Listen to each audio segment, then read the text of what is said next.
உங்கள் வீட்டை விற்க வேண்டுமா அல்லது வாடகைக்கு விட வேண்டுமா? Home connect estate agent. IBC Tamil செய்திகள்.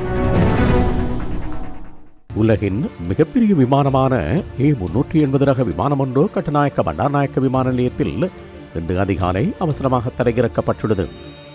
துபாயில் இருந்து ஆஸ்திரேலியாவின் சிட்னி நகரம் நோக்கி பயணிக்கும் போது குறித்த விமானத்தில் பயணித்த ஒருவர் திடீரென சுகையினமடைந்த நிலையில் இவ்வாறு விமானத்தை தரையிறக்க நேரிட்டதாக விமான நிலைய தகவல்கள் தெரிவிக்கின்றன.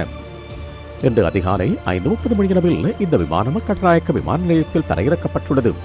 இதன்போது குறித்த விமானத்தில் 490 பயணிகள் மற்றும் 22 ஊழியர்கள் பயணித்துள்ளனர். விமானத்தில் சுகையினமடைந்த பயணி கட்டுநாயக்க விமான நிலைய வைத்தியசாலை மத்திய நிலையத்தில் ஒப்படைக்கப்பட்டுள்ளார். அதன் பின்னர் மேலதிக வைத்திய சிகிச்சைக்காக அவர் நீர்கொழும்பு மாவட்ட வைத்தியசாலைக்கு மாற்றி அனுப்பப்பட்டுள்ளார்.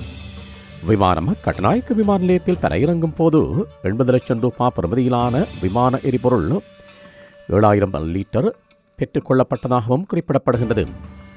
இதனை அனைத்து நடவடிக்கைகளுக்கும் நிறைவடைந்த பின்னர் காலை 7:40 மணியளவில் ஆஸ்திரேலியாவின் சிட்னி நகரம் நோக்கி விமானம் பயணித்துள்ளதாக குறிப்பிடப்பட்டுள்ளது. இந்த மாதிரி நிறைய வீடியோஸ்க்காக ஐபிசி தமிழை சப்ஸ்கிரைப் பண்ணுங்க. நாங்க போடுற ஒவ்வொரு வீடியோவையும் நீங்க மிஸ் பண்ணாம பார்க்கணுமா? அப்போ கீழே இருக்க பெல் பட்டனை மறக்காம கிளிக் பண்ணுங்க.